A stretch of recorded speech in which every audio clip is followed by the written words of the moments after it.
부활의 소망을 품고 예수님께서 다시 오실 그날 주님의 오시기를 예비하는 사랑하는 말년의 모든 성도님들 되시기를 주님의 이름으로 축복합니다. 설교를 시작하기에 앞서 먼저 감사의 인사를 드립니다. 지난 4월 10일 금요일 오후 2시 말년교회 성도님들의 많은 사랑과 기도, 축복 속에 제46회 기독교대한 감리회 서울연회에서 하나님의 은혜와 부르심을 따라 하나님의 교회를 위해 목사의 직임을 안수받았습니다. 지금까지 사랑으로 지켜봐 주신 말년의 모든 성도님들께 다시 한번 감사의 인사를 드립니다.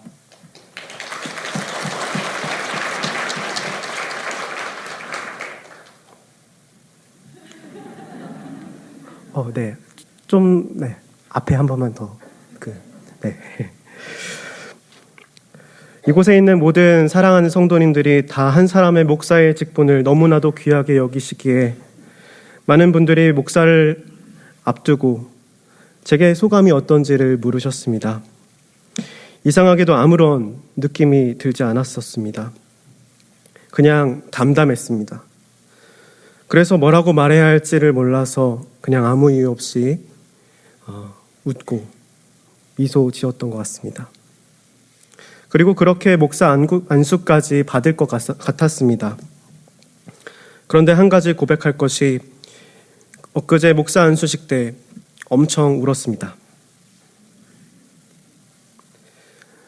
언제 울었는지 모르시는 분들도 계실 텐데요. 앉아서 설교를 듣는 시간 내내 눈물이 쏟아져서 혼이 났습니다. 왜 그렇게 눈물이 흐르는지 참느라 정신이 하나도 없었습니다. 그래서 목사가 될 사람이 설교 시간에 설교를 들어야 하는데 눈물이 멈추지 않아서 설교를 제대로 듣지 못했습니다.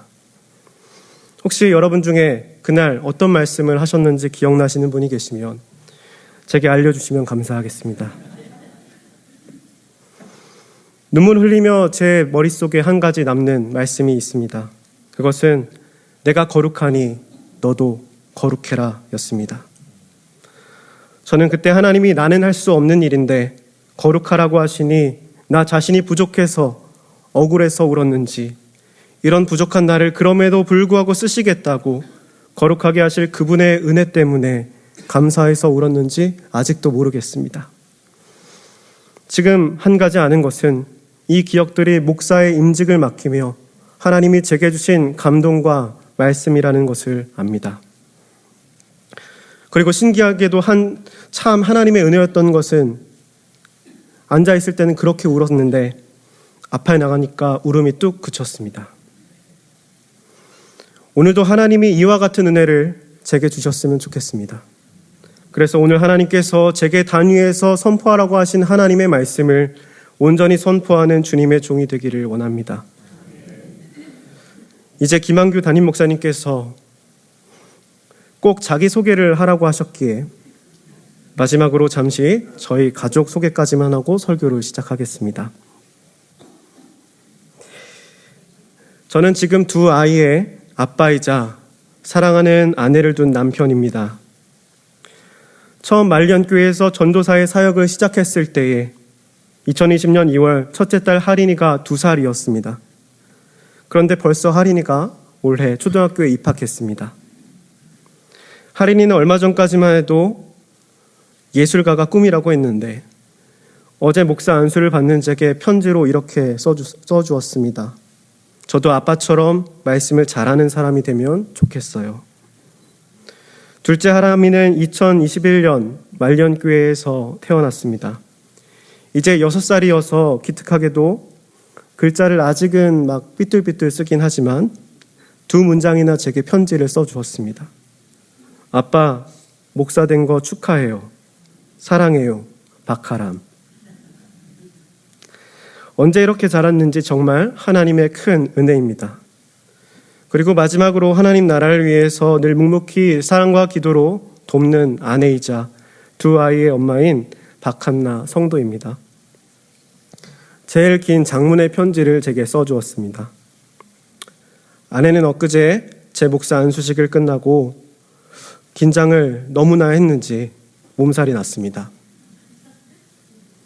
지금까지 7년 동안 아이들을 키우며 고생하며 목회를 도왔습니다. 미안하지만 앞으로도 더 잘 부탁드립니다. 사랑하는 우리 가족들에게 감사 인사를 하며 저희 가족 소개를 마치겠습니다. 예수께서 부활하셨습니다. 그는 진실로 살아나셨습니다. 예수님은 무덤에 묻히시고 3일 만에 다시 살아나셨습니다. 할렐루야. 부활의 영광과 평강이 오늘 주일 예배를 드리는 사랑하는 말년의 모든 성도님들께 가득하기를 주님의 이름으로 축복합니다. 부활절 이른 새벽 아직 해가 뜨기도 전에 막달라 마리아가 무덤에서 부활하신 예수님을 만나고 제자들에게 소식을 전했습니다. 마태복음 28장 11절에 그때 상황을 이렇게 기록하고 있습니다. 여자들이 갈 때 경비병 중 몇이 성에 들어가 모든 된 일을 대제사장들에게 알리니. 여자들이 제자들에게 소식을 전할 때에 경비병들은 대제사장들에게 가서 모든 일을 알려주었습니다. 죽기 전에 말했던 예수의 부활이 진짜 일어났다고, 큰 지진과 함께 돌문이 열리고 예수의 시신이 사라졌다고. 대제사장들은 이를 듣고 매우 심각해졌습니다. 장로들을 긴급 소집하고 의논하기 시작했습니다. 잠시 뒤에 결과가 나왔습니다. 아주 큰 돈을 경비병들에게 주며 이렇게 이야기했습니다. 13절 말씀을 함께 읽어보겠습니다. 이르되 너희는 말하기를 그의 제자들이 밤에 와서 우리가 잘 때에 그를 도둑질하여 갔다 하라. 대제사장들은 경비병들에게 너희가 무덤을 지키다가 잠들었을 때 제자들이 와서 예수의 시신을 훔쳐갔다라고 말하라. 예수의 시신이 제자들이 훔쳐갔다. 대제사장들은 경비병들에게 만일 이 일로 인하여서 총독들에게 혹시라도 문책을 받게 된다면 우리가 문제가 되지 않도록 잘 말해줄게 라며 설득했습니다. 돈을 받은 군인들은 양심이 분명히 찔렸겠지만 큰 돈은 이미 받았습니다. 그래서 그들은 시키는 대로 했습니다. 한밤중에 제자들이 와서 시신을 훔쳐갔다. 예수의 시신을 제자들이 훔쳐갔다. 거짓 소문이 예루살렘에 온 저녁에 퍼졌습니다. 그 당시 얼마나 그들이 열심히 전했는지 마태복음의 저자 마태는 이것을 기록한 당시까지 마태복음 28장 15절에서 이렇게 얘기합니다. 유대인들 가운데 거짓 소문이 두루 퍼졌다. 여러분, 사람들은 경비병들의 이야기를 듣고 뭐라고 생각했을까요? 만약에 여러분이 그때 이 소식을 듣는 현장에 있었다면 예수 시신 행방불명에 대한 진위조사 결과라며 자신들이 잠든 틈을 타서 예수의 제자들이 돌문을 굴려서 시신을 훔쳐 달아났다고 말한다면 여러분은 뭐라고 생각하시겠습니까? 웬만한 사람들은 대부분의 의심 없이 그 말을 믿었을 겁니다. 여기 있는 저와 여러분도 마찬가지였을 겁니다. 아마 예루살렘에 살고 있는 많은 유대인들은 이 소식을 듣고 화가 났을 겁니다. 시신을 훔쳐간 제자들을 잡으려고 했을 겁니다. 제자들이 예수의 시신을 어디다 숨겼는지 알아내려고 했을 겁니다. 또 어떤 사람들은 자기들끼리 이렇게 얘기했을 겁니다. 네, 그럴 줄 알았어. 자기 가족도 버리고 예수를 따를 때부터 알아봤어. 예수님의 제자들은 모두 미쳤다고 이야기했을지도 모릅니다. 또 어떤 이들은 어떻게 자기가 그렇게 사랑하고 따르던 스승의 무덤을 파헤치기까지 하냐며 마음속으로 손가락질까지 했을 겁니다. 그래서 오늘 본문 요한복음 20장 19절에 제자들은 유대인들이 두려웠습니다.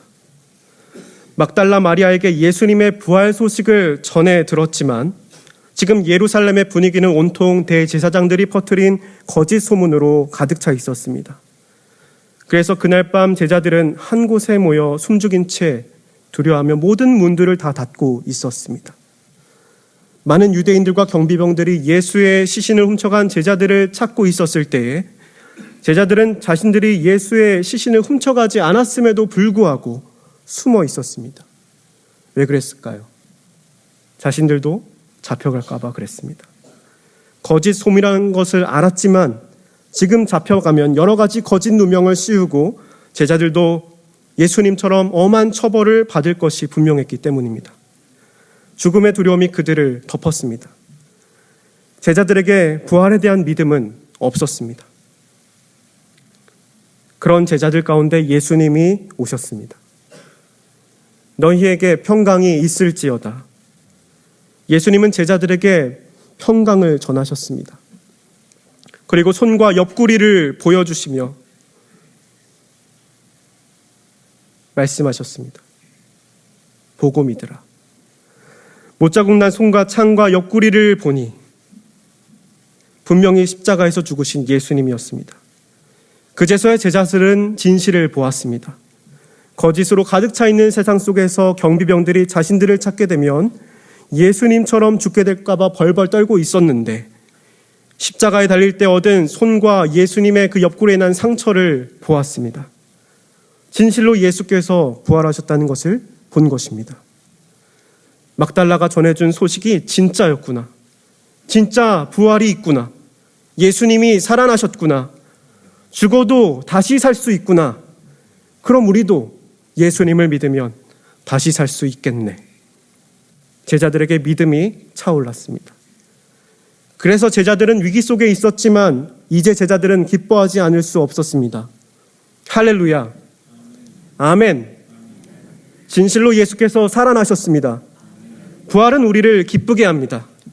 두려움을 사라지게 합니다. 죽어도 다시 살 수 있는 믿음을 줍니다. 부활절에 우리가 이러한 신앙 고백을 하며 이곳에서 예수님의 부활 소식을 함께 모여 상기하는 것은 예수께서 진실로 살아나셨기 때문입니다. 그 진실로 인해서 이제 세상의 시선으로부터 우리 안에 있던 모든 두려움과 걱정과 불안이 사라지고 기쁨이 넘쳐나기를 주님의 이름으로 축복합니다. 하나님의 복된 주일을 우리는 이곳에 모이게 하신 이유는 하나님이 그리스도의 부활을 바라보며 죽어도 다시 살 수 있는 믿음이 새롭게 하기 위함인 줄 믿습니다. 예수님은 그때 자신의 손과 발을 보고 기뻐하는 제자들에게 이렇게 말씀하셨습니다. 21절 말씀을 함께 읽겠습니다. 예수께서 또 이르시되 너희에게 평강이 있을지어다. 아버지께서 나를 보내신 것 같이 나도 너희를 보내노라. 아멘. 아버지께서 나를 보내신 것 같이 나도 너희를 보내노라. 여기서 나를 보내신 아버지는 하나님입니다. 무슨 말일까요? 예수님은 하나님이 나를 보내셨다. 그리고 이제는 내가 너희를, 제자들을 보내겠다고 말씀하신 겁니다. 이 말은 제자들이 듣기에 따라서는 하나님이 예수님을 보내신 이유, 나도 너희를 그러한 이유로 보내겠다는 말로 들리기도 하고, 하나님이 나를 죽음에서 다시 살리셔서 보내셨던 것처럼 제자들이 죽은 믿음에서 이제 진짜 믿게 되었으니 나도 너희를 복음을 전하는 십자가의 길로 보내겠다는 말로 들리기도 합니다. 둘 다 맞는 말입니다. 하나님은 예수님을 보내셔서 우리를 구원하시고자 하셨고 십자가에서 죽으셔서 3일 만에 부활하셔서 우리를 죄와 사망에서 구원하셨습니다. 이제 해야 할 일은 무엇일까요? 땅끝까지 이 소식을 전해야 합니다. 예수님께서 누군가 보내셔야 했습니다. 그래서 사복음서에 기록된 부활하신 예수님이 나타나셔서 제자들에게 하신 말씀들을 보면 모두 공통된 특징이 있습니다. 마태복음 28장 18절에서 20절에는 너희는 가서 모든 민족을 제자로 삼아 아버지와 아들과 성령의 이름으로 세례를 베풀고 내가 분부한 것을 가르쳐 지키게 하라. 볼지어다 내가 세상 끝날까지 너희와 항상 함께 하리라. 또 누가복음 24장 48절에는 너희가 증인이 된다라고 말씀하셨습니다. 마가복음 16장 15절에는 너희는 온 천하에 다니며 만민에게 복음을 전파하라 말씀하시며 예수님은 제자들을 보내셨습니다. 그리고 예수님의 보내심은 단순히 2000년 전에만 해당하는 보내심이 아닙니다. 바로 오늘 우리가 사는 지금 이 세상에서도 여전히 유효한 미션인 것입니다. 예수님은 지금 우리를 세상으로 보내십니다. 그리고 예수님은 제자들을 그냥 혼자 보내시지 않으셨습니다. 22절 말씀에 이 말씀을 하시고 그들을 향하사 숨을 내쉬며 이르시되 성령을 받으라. 누구와 함께 보내셨나요? 성령님과 함께 보내셨습니다. 성령님과 함께 권능을 받고 하나님의 도우심을 입어 제자들이 갈 수 있게 하셨습니다. 그리고 예수님은 더 놀라운 사실을 제자들에게 23절에서 이야기해 주셨습니다. 함께 읽겠습니다. 너희가 누구의 죄든지 사하면 사하여질 것이요 누구의 죄든지 그대로 두면 그대로 있으리라 하시니라. 아멘. 너희가 누구의 죄든지 사하면 사하여진다. 무슨 말일까요? 자칫 오해하면 이 말씀을 제자들이 이제부터 성령을 받았으니 막 죄를 사할 수 있는 큰 능력이 생겼다고 생각할 수 있을 것 같습니다. 그런데 그런 말이 아니라 이제 모든 사람의 죄의 문제가 해결되었다는 말입니다. 이 놀라운 일을 누가 하셨습니까? 바로 예수 그리스도께서 하셨습니다. 할렐루야. 아멘. 이제 성령을 받은 제자들은 가서 사람들에게 예수님의 십자가에서 흘리신 피와 예수님의 부활의 복음을 전하며 믿는 자, 곧 영접하는 자는 하나님의 부활과 생명을 얻게 되고 모든 죄로부터 씻음받게 되었다는 말을 선포하게 될 것입니다. 아멘. 예수님은 진실로 십자가에서 죽으시고 부활하셔서 모든 인류를 향한 하나님의 구원의 계획을 다 이루셨습니다. 인류의 모든 죄값을 모두 치러주셨습니다. 마치 아브라함이 아내를 장사하기 위해서 해쪽 속의 땅 막벨라구를 어영부영 얻지 않았고 정당한 값을 치르고 샀던 것처럼 예수님은 우리를 위해서 핏값으로 우리의 모든 죄값을 치르시고 우리를 영원히 사신 겁니다. 예수님은 제자들을 보내셔서 온 세상이 이 사실을 알고 믿고 구원받기를 원하셨습니다. 그래서 부활하신 예수님은 이를 위해 제자들을 보내셨습니다. 할렐루야. 사도 요한이 요한복음을 기록할 당시 로마 황제의 치하 속에 있었습니다. 기독교인들은 수많은 핍박과 죽음의 위협 속에서 살아야 했습니다. 예수님의 제자들은 모두 보내심을 받아서 이와 같은 부활의 영성을 가지고 복음을 전하며 살다가 예수님처럼 십자가에 달리거나 순교해서 죽었습니다. 그래서 요한은 이 편지를 쓰면서 그때 그 두려움 가운데 부활하신 예수님을 보고 새로운 삶을 살아갔던 전우들을 기억했을 겁니다. 그리고 사도 요한은 초대교회 성도들이 이와 같은 삶을 살기를 바랬습니다. 비록 12 제자들처럼 부활하신 예수님을 직접 볼 수는 없지만 사도 요한은 그런 삶을 이들이 이어서 살아가기를 바랬던 겁니다. 비록 예수님의 손과 발을 보지 못했지만 진실로 죽음에서 살아나셔서 하나님의 아들이시며 우리의 모든 죄를 다 사하신 우리 구주가 되신 예수님을 믿는 믿음이 그들 가운데 계속해서 지켜지기를, 예수님의 뜻대로 보내심을 받아 세상에서 십자가를 지고 부활하신 예수님과 함께 살아가기를 원했습니다. 사도 바울 또한 마찬가지였습니다. 사도 바울도 로마서 6장 4절에서 이렇게 사람들에게 권면했습니다.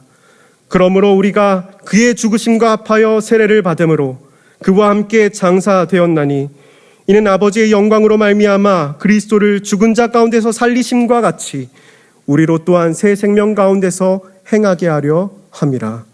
아멘. 부활을 품고 살아가던 제자들처럼 살라고 이야기했습니다. 세상은 우리를 두렵게 만들고 죽게 만들지만 하나님이 그리스도를 죽은 자 가운데서 다시 살리신 것처럼 부활의 신앙, 부활의 믿음을 갖고 새 생명 가운데서 살아가라. 이를 위해 예수께서 죽으시고 부활하셨다고 선포했습니다.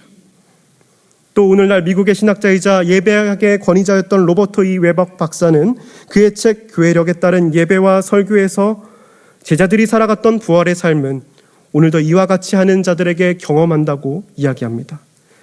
이러한 삶은 우리가 매일 매 순간 다양한 삶의 현장에서 그리스도께서 위하여 죽으신 죄에 대하여 죽고 또 새로운 생명을 위하여 그리스도께서 부활하신 성령의 삶을 선택하는 가운데 경험하게 된다. 여러분, 하나님은 지금 우리에게도 여전히 동일하게 말씀하시는 줄 믿습니다. 부활의 영성을 가진 삶으로 우리를 초대하십니다. 나도 너희를 보내노라. 그래서 저는 오늘 우리가 복된 주일 부활절 둘째 주, 작은 부활절이라고도 하는 주일에 함께 모여 있다고 생각합니다. 여러분, 직장과 가정과 관계 속에서 어떻게 살고 계십니까? 여전히 두려움 속에 숨어 있지는 않으십니까?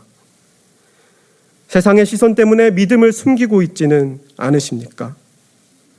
우리는 지금 이곳에서 부활하셔서 제자들에게 나타나신 예수님의 손과 옆구리를 봐야 합니다. 한번 보여주실까요? 여러분은 이제 예수님의 손과 옆구리에 난 상처를 본 것입니다.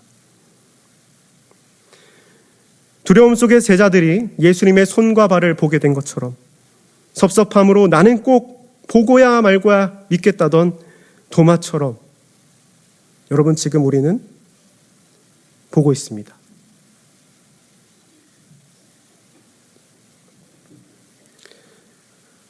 이탈리아의 화가 카라바조는 예수님의 그 손과 옆구리에 난 창자국을 보고 있었던 도마의 그림을 그리면서 그때 당시에 보지 못했던 사람들에게 이것을 보게 하려고 했습니다.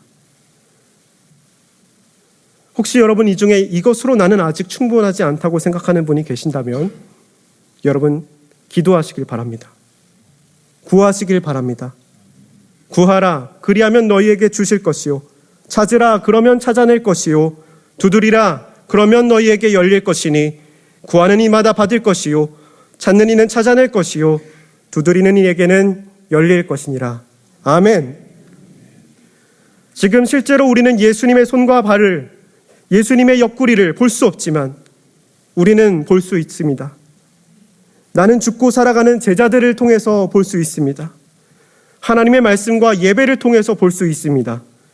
우리의 예배는 예수님의 손과 옆구리를 보는 것입니다. 그리고 이제 우리는 부활의 믿음으로 세상에 보내어진 예수님의 제자로 살아가야 합니다. 그리스도와 함께 세상에서 죽고 부활할 것을 믿으며 복음을 전하며 사는 것입니다. 그러다 보면 때로는 제자들처럼 우리의 믿음이 두려움과 의심에 빠져 시험에 들 때도 있을 것입니다. 그러나 우리가 세상에서 깨지고 두려워하고 의심하게 되고 낙심하여 죽은 믿음으로 곤두박질 칠 때에 여러분 기억하시기를 바랍니다.